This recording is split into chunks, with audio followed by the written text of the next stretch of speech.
morning, children. I want to welcome all of my students. I am so glad for this online classes. It's going to be a great year, children. Happy start of the school year. Do you feel the same? Are you happy for this online classes? And I am excited to teach you all. Learn new things and of course have some fun. As you're in standard 11 learning the new subject called as economics, your first chapter is Introduction to Microeconomics. The meaning of micro is small. So shall we proceed with this introduction to microeconomics? Introduction. There are in a subject like economics, there are many books available: Introductory Economics, Economics and Introduction, Basic Economics. A good introduction should have an explanation of the nature and scope of the subject, whether the subject is traditional or model, static or dynamic, and also a reader should be in the position to understand whether the subject is arts alone, science alone, or both. And also as they go through the introduction, the reader will be able to understand the relationship of the subject with the other subject. Children, shall we learn the meaning of economics? Economics comes from the ancient word oikonomikos. Oikos means household and nomos means management, custom or law. So the meaning of economics is management of households. Political economy is renamed as economics in the 19th century and it was given by Alfred Marshall. Now, shall we learn the nature of economics? Its nature can be understood by studying various definitions given by the notable economist. There are four definitions given. They are Smith's wealth definition, Marshall's welfare definition, Robbins' scarcity definition, and Samuelson's growth definition.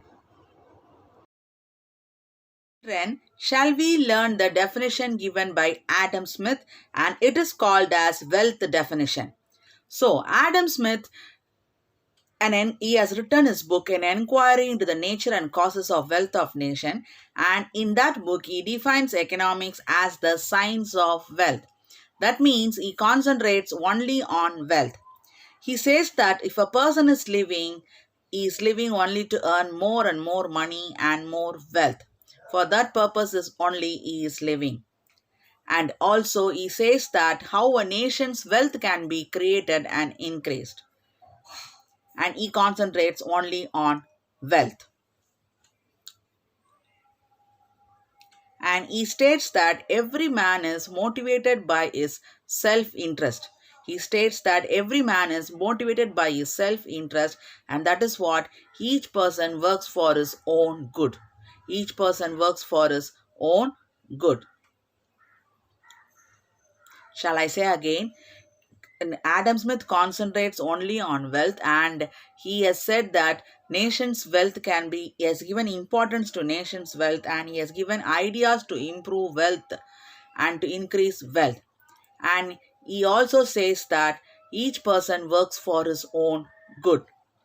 And Smith concentrates on the concept called as division of labor for the quantum of output.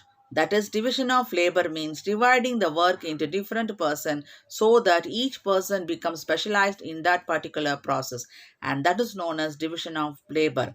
So he introduces the division of labor so that more profit can be increased in the country, and therefore they can yield more wealth also. That is his concept, and that is why his definition is called as wealth definition.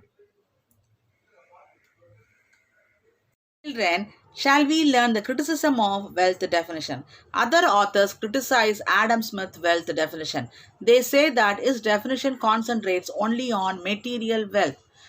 He concentrates only on wealth, and they ignore human welfare. It means in his definition, they does not concentrate on the happiness or satisfaction of the people. The person is living only to earn money. That is why the other authors, Ruskin and Carlin, say is Adam Smith wealth definition is a dark, dismal science or bad science because it teaches selfishness, which is against ethics. Ethics means which is against the moral value. Shall we learn the definition given by Alfred Marshall? It is called as welfare definition. Alfred Marshall, in his book Principles of Economics, he defines economics as a study of mankind in the ordinary business of life. His definition is against the Adam Smith wealth definition.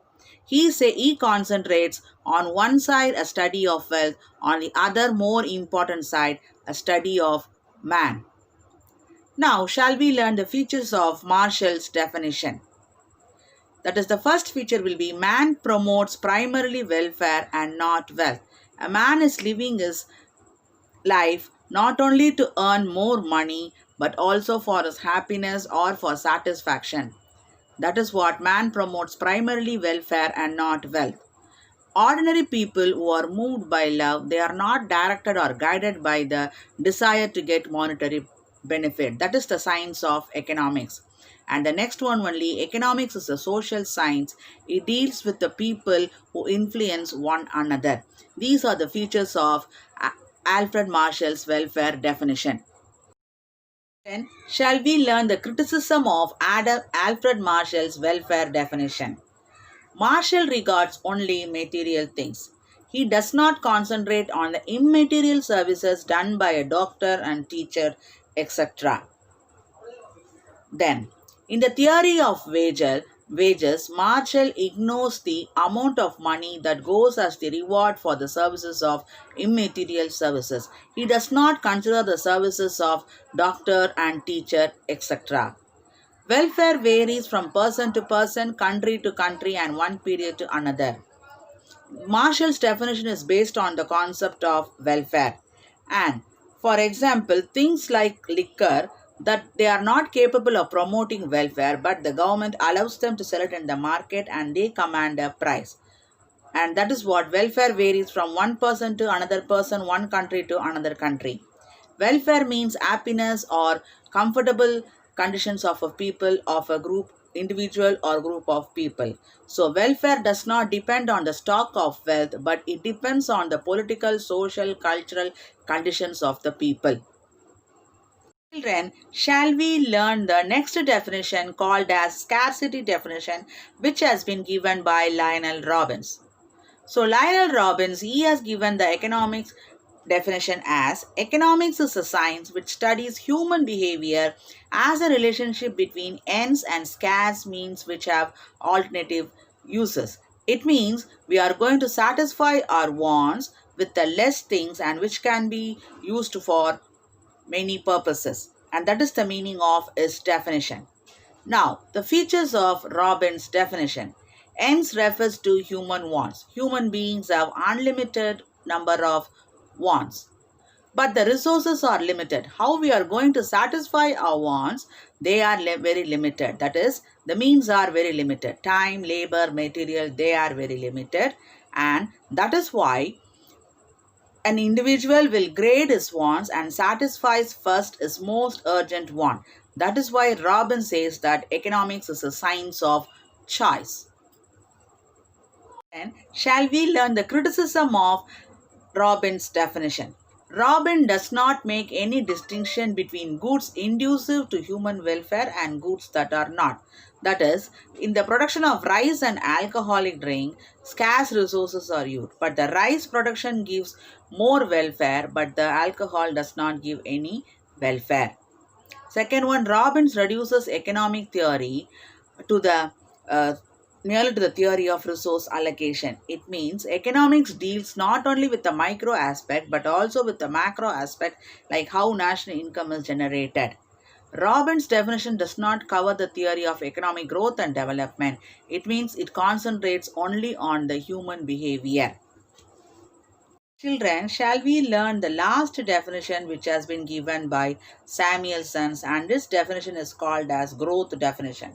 He says economics as the study of how men and society choose with or without the use of money. That means they are how the men and society, they are going to choose money and they are going to produce the product with the less resources, with the less things, and that can be used for many purposes, and With that, they are going to produce the commodities and distribute them for consumption, and now they are going to use it now and also for future for various groups of people and society. That is the definition given by Samuelson. Shall we learn the implications of Samuelson's definition? They are: ends are unlimited. It means wants are unlimited, but how we are going to satisfy our wants, they are very less. His definition covers the theory of economic growth, and he says that it is applicable only in the barter economy where money is not used. And in his definition, he has given the concept production, consumption, and distribution. And he also says that economics is a social science because Robbins has concentrated on the individual behavior. Out of all these definitions given here, Adam Smith, the welfare definition, and then the scarcity definition, Samuelson's definition is more satisfactory because it concentrates on growth. Hello children, how are you all? I have come to meet you all. Today you were learning about me, in your classroom, so I have come to meet you all. What did you learn about me today? I have given the definition called as wealth definition. In that I was concentrating only on wealth. And also Alfred Marshall has given welfare definition, Lionel Robbins has given scarcity, and Samuelson has given growth definition. Children, please go through this and have a nice day, children. Bye.